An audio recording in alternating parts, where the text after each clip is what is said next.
Hey, Vertical Youth. On Sunday, we talked about what it means to be a logo for God. What it means that we are made in the image of God, and that means that we are a type of logo, a representation of God. That we are supposed to communicate truth about Jesus. That when people see us, they should see something true about Jesus. Today, I want to talk about what happens when we screw up. So in Genesis 1, it says we are created in the image of God. Male and female, we are created in the image of God. And then right away in Genesis 3, we mess up. Adam and Eve eat the fruit from the tree that God says, this is literally the only commandment, don't eat the fruit from this tree, and they do it. So right immediately we screw up, the very first humans.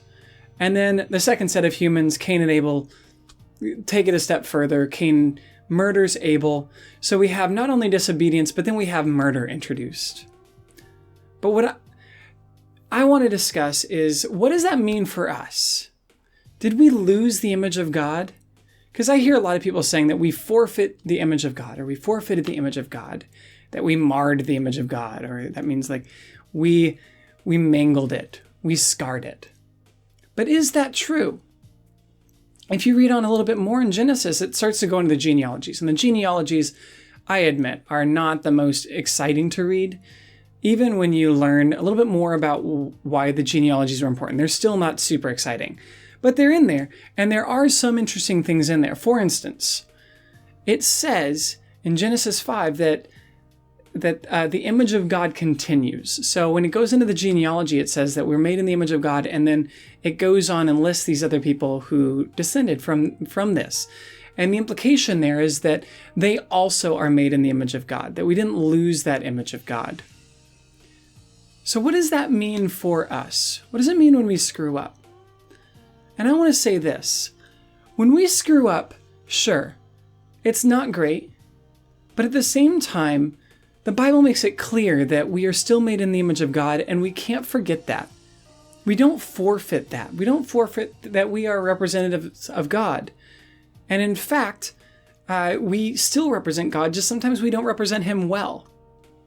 But also that means that God trusts us. That the fact is that God still trusts us to represent Him. And even when we screw up, God trusts us. So I want to encourage you to think about how you represent God, but then also hold on to the fact that you are never made less important. You never lose your status as image bearers of God. You never lose your status as sons or daughters of God. Instead, we're challenged to improve. Now, I like to say that we tend to get a little over-concerned with sin. We tend to treat Christianity as if it's sin management. But that's not the case. We're not sin managers. We're not just trying to prevent sin or not sin. Instead, we're supposed to focus on serving God better, on improving, on becoming more and more like Jesus. And the fact is that because we all represent the image of God, we need to encourage each other to represent Jesus better. But because we don't lose the image of God, that doesn't mean that we condemn each other. That is not our job. Our job is to urge and encourage. It's God's job to convict where God sees fit. And the reason that is because God knows what conviction will be helpful and what conviction will be hurtful. But we tend to take it upon ourselves to condemn people or to judge people. And what that does is just make them feel guilty and defeated, and then they don't improve. When God speaks and God convicts, it always results in us improving. So if you feel convicted or guilty, and that makes you feel defeated, then that is not God. That's your own voice, or that's the voices of those around us.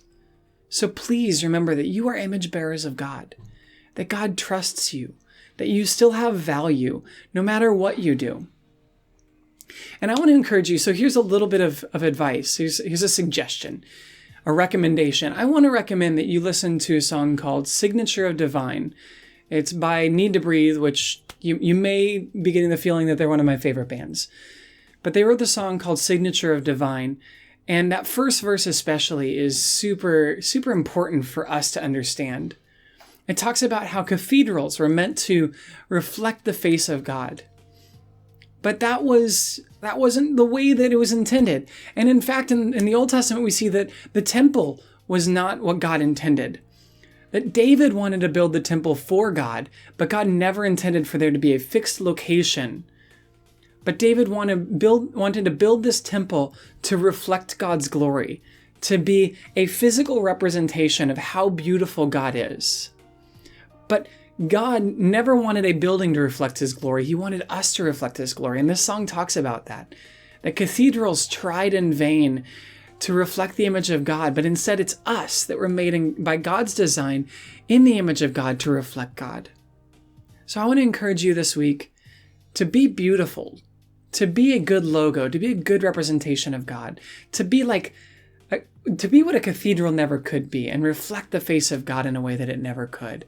And also just check out that song. It's really cool to have something tangible that you can listen to, like a song, in order to help you think through these things and reflect on these things. Because I don't expect you to watch this video 15 times, but songs you can listen to on repeat and you can remember them a lot easier. So I encourage you, listen to that song and reflect on what it means to be made in the image of God and what it means that you never lose that image.